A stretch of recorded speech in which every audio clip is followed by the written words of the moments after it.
Welcome to the second edition of Slang Rap Democracy, where once again we ask you to slide off the rings, plus the wallabies. It's just Slang Rap Democracy. Here's the policy: slide off the ring, plus the wallabies. You will notice on either side of the stairs there are two microphones that are set up there for you. You guys, the crowd. If any of you have any questions during the next portion of our panel, please line up at the microphone and wait for us to call on you, and we will hear you out. So what exactly is a producer? What does it take to be one? And more importantly, when do we stop thinking about production in terms of songs, videos, and shows?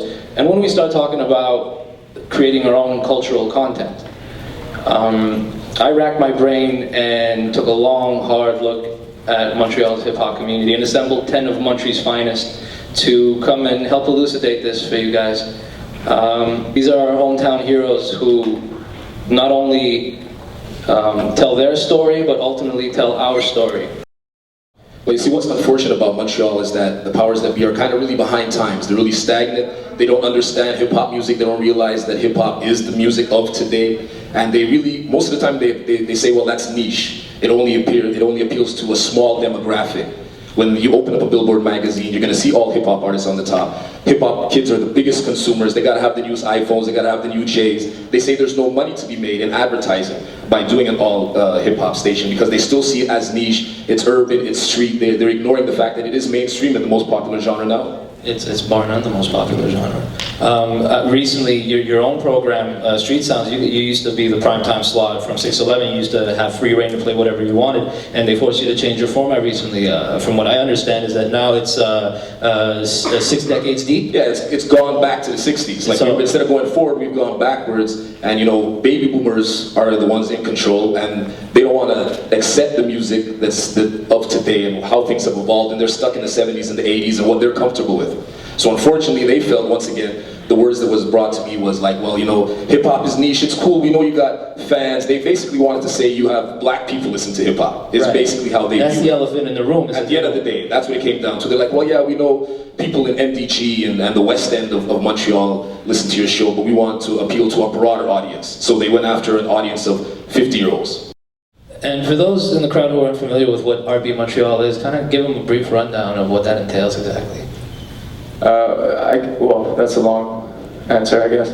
But it was I could say it was a deliberate plan to galvanize this urban youth and the hip-hop community, and to use a medium which we know as art, and we can call art, and you know, like our generation called that hip-hop. But I can say this, I don't know that the younger generation knows what that is. And so we pulled out the bag of tricks, and we used a new term, which we call pew pew.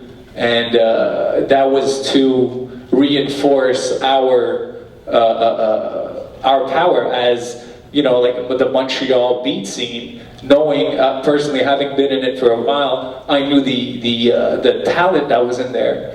And we decided that we needed a term. We thought that was hip-hop as shit, to actually call it something else. You know, something that describes and defines us in a better way, not in a better way, just in a more clear way than what the term hip-hop, for example, was representative in the Bronx in the 60s and in the 70s and 80s, which is not our reality. You know, so we had to adapt. How hard was it to produce an album independently before the internet, before you had digital audio workstations? How hard was it to get machinery and to operate it and to, you know, press CDs? Well, you had to work, you know, you had to do the groundwork, guerrilla style. You know, you had to hit all the radio stations. You had to be in the streets selling your CDs. You had to make people listen from the trunk of your car. You know, you had to do that extra work that now it's like, it's easy for people to just like click on something and it does it for them, you know. But yeah, you had to keep good relations, everything from that to hitting all the radio stations, whether it be French or English. You know, you just gotta believe, and you just gotta, you know, it gotta be in you. Because, you know, as you can see, for as much as a guy like me has done in this city, I'm still doing what I'm doing every day on the steady grind. So, you know, you know, we need to create situations where people can graduate. It's like when you go to school, right? Right. Go to school, you get your BA, and then from your BA you get your MA, and your MA you get your PhD or whatever. You know, you're getting something, right? Well, we need to have certain levels where, guys, we need to have real radio representing real hip-hop, urban music that allows not just one form of hip-hop, but all forms, right? Because when we have that, then we got radio play. Radio play encourages people out there to go out there and buy records, which then inspires guys like you and the Narcicyst and everybody else to go even bigger. And we just build an economy. And it doesn't have to be super commercial. You know what I mean? When we were doing the Roots and Nas and all these other guys, they weren't super commercial, but people were buying their records. Because first of all, Montreal nightlife in itself it's a culture. You know what I mean? Like, I got people in the nightlife that I consider family that I've never seen in the daytime. You know, I'm dead ass serious. You know, from like DJs, promoters, you know, club owners. It's been a really good look, and a lot of these people are creative individuals. Like, a lot of the people I connect with in the nightlife are other artists in different realms, like photographers, like my homie A-Rock, he's one of the Peer Pressure DJs. He just did Madonna's world tour, you know what I mean? And me meeting him in the nightlife, if I hadn't met him there, he wouldn't be doing my show. So now I can say the dude with the Madonna show is the dude that's gonna set up my show, and I met him in the nightlife. Moi, je suis de la génération d'Internet, puis je trouve ça vraiment... Je pense que nous, oui, on sort beaucoup d'argent, oui, un vidéo sur YouTube qui va être populaire, un petit hit sur SoundCloud, Twitter, whatever, mais ça prend aussi une génération qui est capable de se vendre toute seule, qui est capable de faire des choses par elle-même, puis avec un esprit de... On a grandi dans la pub, je pense que même mon film va sûrement ressembler à une pub, puis ça se peut parce que justement j'ai grandi dans cet esthétisme-là, le marketing, les choses comme ça, j'ai grandi là-dedans, c'est sûr qu'on va faire quelque chose qui ressemble à ça, puis c'est sûr qu'avec Internet, il y a plein de monde que je connais que j'aurais peut-être pas connu, il y a plein de trucs que j'ai fait que j'aurais peut-être pas pu faire. Tu sais, j'ai reçu un email hier de monde à Los Angeles qui nous parle, qui sont down avec Montréal. S'il n'y aurait pas Internet puis il y aurait juste des journaux, est-ce que ça se serait rendu jusque-là en si peu de temps? Tu sais, faut pas non plus penser comme si on était dans les années 90 non plus, tu sais. Faut aussi, genre, aller forward, puis, tu sais, no offense, là. Tu sais, c'est juste... Si, par exemple, il y a plusieurs artistes de différents styles, de différents niveaux, c'est parce que justement, tu sais, si on veut que tout le monde soit content, que tout le monde écoute qu'est-ce que ça leur tente, ben il faut qu'il y ait plusieurs choses, puis justement on découvre plusieurs artistes, puis chacun peut faire son son là-dedans, ça tente pas de ressembler aux voisins, il y en a plein d'autres, ben tu vas être encore plus différent parce qu'il y en a 100 millions d'autres, fait que t'as pas le choix d'être différent, puis de te faire remarquer, puis de faire la petite affaire, le petit vidéo qui va hit le million ou le whatever, tu sais.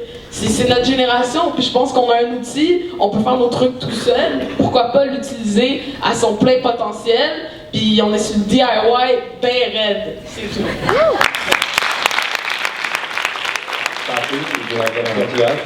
It's hard to follow that, but I was just gonna say to Ricky man, the reality is that that next level that you're talking about is already here. And whether you're an artist or a consumer, you have to arm yourself and move forward and embrace this new way, man. It's undeniable. And I think everybody in here, you know, whether you're an artist or a consumer, it's up to you to basically master the tools that are available to us today. And if you don't do that, then you have a less of a chance of getting that shot that Ricky was talking about. You can't just sit back. You have to get involved. Am I expecting to do like a whirlwind tour around the world and everyone's gonna love it? No. I'm sure I have more hate watchers than love watchers, you know? But let me just say this. The assumption that a music video has X amount of hits or a person is on a blog, it doesn't mean shit. Doesn't mean anything. Because I will tell you this, as happy as I am with what I've accomplished in my career, I probably can't fill up one venue with 2,000 people in a city just by visiting it and doing a show there. I have to go there, campaign, my music has to go there before I can even get 300 people in that venue. And that's realistic. I say this to myself now. Where I can rock a festival like the Jazz Fest, and there happens to be 6,000 people there because it's the Jazz Fest. Not because I'm the Narcicyst, you know? So, accepting the fact that the game is changing, we're not getting any younger, you know, there's no way back, and you just have to do something new, man. Present something new for more people to want to see it and experience it.